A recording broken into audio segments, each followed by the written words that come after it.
Shut up and sit down. Hey friends, I'm Simon. I'm Ellie. And if you enjoy our videos, please remember to like, comment, subscribe, and hit that bell thing. That would be very kind of you. And we were just randomly recording some videos on a whatever tonight is, Thursday night. Cocaine Bear and the new Transformers Rise of the Beast trailer. And while we were recording, Marvel goes and drops a new trailer to Guardians of the Galaxy 3, which I was not expecting to drop today at all, but fortuitously we are here, we're recording, and we're going to go dive in right now to check this new trailer out. So if you want to see what we think about it, stick around until the end, but for now, let's go! Let's do this! We were gone for quite a while. But no matter what happens next,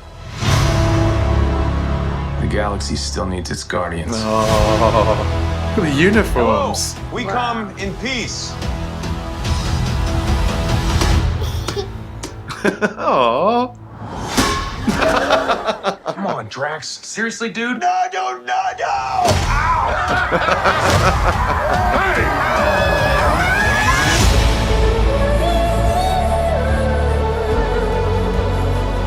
Don't forget where we came from. We have been running our whole lives. Pete, I'm done running. Wow.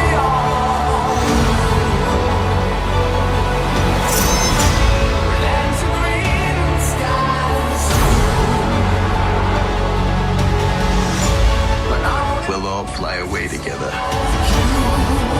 One last time. Aww. Into the forever. That beautiful sky.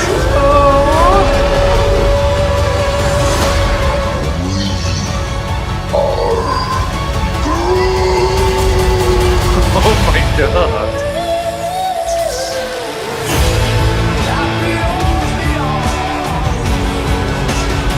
And we'll kill anyone who gets in our way. No, not kill anyone. Kill a few people. Kill no people. Kill one guy, one stupid guy who no one loves. Now you're just making it sad. Well, talking about making it sad, that trailer made me feel some serious feels. But before we get into that, what did you think of it?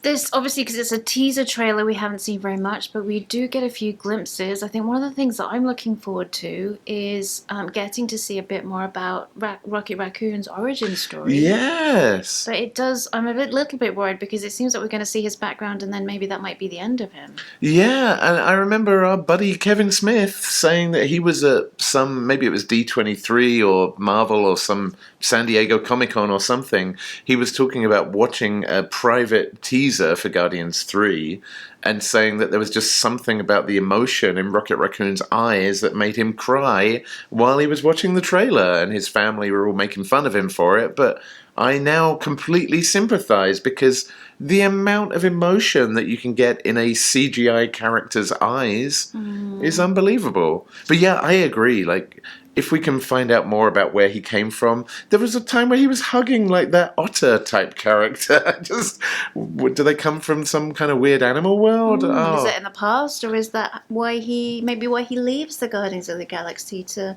move in with his otter spouse? Yes, who knows? Oh, that would be lovely. I'd rather see him live with his otter wife than die. And have weird raccoon otter babies. Yes, yeah, maybe. That's going to be my story. Yeah, I must admit, there was so much going on. It was so much sensory overload. I loved seeing the gang all back together again. I loved seeing them in their outfits, which were the classic Guardians of the Galaxy uniforms from the comics. Like, I remember reading the comics, and they had that same kind of flame logo on their chest. So that was cool, and it was super funny. And kind of like the Ravager garb as well. Yes, yeah.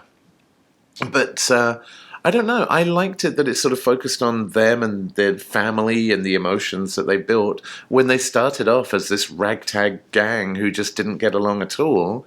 I can't wait to see how their story concludes, but also I really don't want to see their story conclude. And Yeah. It's tough. Like, you've had these characters that you've been loving for 15, 20 years. And, now Iron Man's gone. Thor's probably not coming back. The Guardians are going to end. It's kind of the end of an era. And I must admit, as a huge Marvel fanboy myself, I'm not necessarily seeing that next generation of heroes that are going to replace them. I mean, Black Panther Wakanda Forever was amazing and did introduce some new heroes, but I don't know, I'm not seeing, the next Guardians of the Galaxy to take their place. So, on the one hand, it makes me super, super excited. On the other hand, it makes me sad that all things have to come to an end. But I would rather they ended things gracefully and tied up the storyline in a neat way, rather than just kept flogging a dead horse and just bringing them back again and again in some tired way. And I do feel like, as much as we're not seeing anything yet that looks to be a fit replacement, what Marvel has done previously, and I remember when Guardians of the Galaxy were announced and they described the premise, I thought that sounded terrible. Yeah. I couldn't understand how they could make those characters that no one had any connection to, really, and apart from the hardcore comic fans, how they could make that relatable, and yet they became a really fundamental part. I even remember back in the olden days when we saw that first mid-credit scene for Thor at one of the Iron Man movies. I thought that sounded like a ridiculous premise as well, so clearly I'm not a good judge of what's coming up next. But I do feel like that demonstrates that Marvel has the skill to bring characters reasonably quickly up to a speed where you feel really connected to them when you had no familiarity with them previously. And I think a lot of other franchises have tried that, and it just hasn't worked out particularly well. They've tried to raise up obscure characters and it hasn't worked, but Marvel do have a good track record for that. Yeah, and I think you're right. I remember scoffing at Guardians of the Galaxy. I also remember with Thor being like, it's just some Australian guy in a wig. That's going to be no good. And then it's one of my favourite Marvel movies of all time. So yeah, maybe, and people are saying similar things about the Marvels. Like, it's just Miss Marvel and someone from a TV show crammed it. But, Doctor Strange and the Multiverse of Madness was pretty awesome, and seeing Wanda crossover from the movies to WandaVision back into the movies again was pretty amazing. So who knows what they could pull out of the bag. I mean, they certainly have enough of a stable of characters, and we've got the potential of the X-Men coming back. We've got Fantastic Four coming back as well, with what looks to be a much, much better Fantastic Four experience than we've ever had in the past. So maybe those are their replacements for the Avengers and the Guardians of the Galaxy. I don't know, but I guess time will tell. But man, excited one way or the other. Hey, well, thank you for watching our video. We hope you enjoyed it, and if you did, we will see you very, very soon, friends, on the next Nerd Safari. Peace out, nerds.